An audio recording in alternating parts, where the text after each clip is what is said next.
Jay Waddell. This is an assignment for Education 190 with Mr. Bush. Today we're going to be talking about how to shoot a lacrosse ball.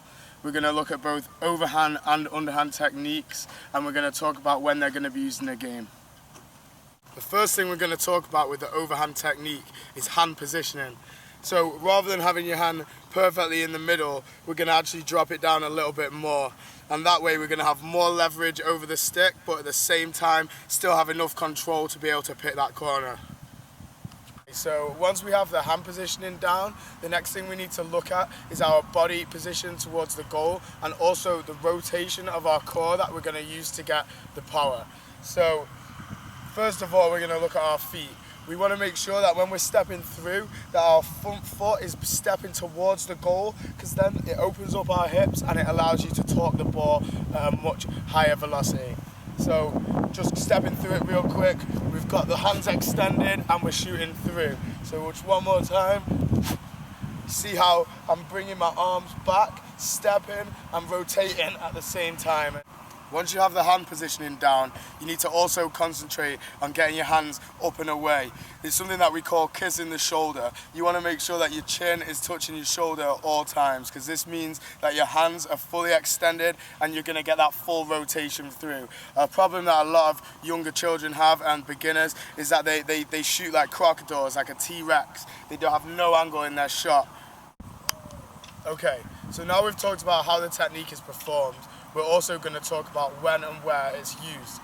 This is the primary shot in lacrosse, and it is known as the fundamental technique to be used. So all other shots stem from this. It's primarily used by midfielders coming down upon to the goal, where they're getting high and they're changing the plane and shooting down into the bottom corner. This creates a lot of deception with the goalie and makes sure that the ball is going to go in the back of the net.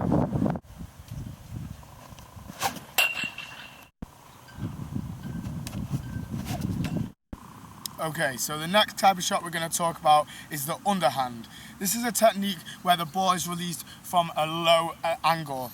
It's a shot which is often used by more advanced attackmen and is known to be high risk but high reward. It is slightly less consistent and it takes a lot more skill to hit that corner. The technique for this shot is primarily the same. The hip rotation, the hand positioning, and everything else is all the same. The only difference is that the ball is going to be coming from a low angle. So rather than coming from over the top, it's going to be like this.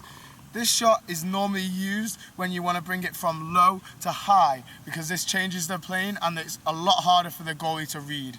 This kind of shot is used in only certain situations, and in many it falls short. Okay, so just to walk through it, we've got the hand positioning, we're getting the separation still, but except it's not going to be with our chin, it's going to be down here. We're going to still rotate the exact same, our feet are going to be the same, so here we go.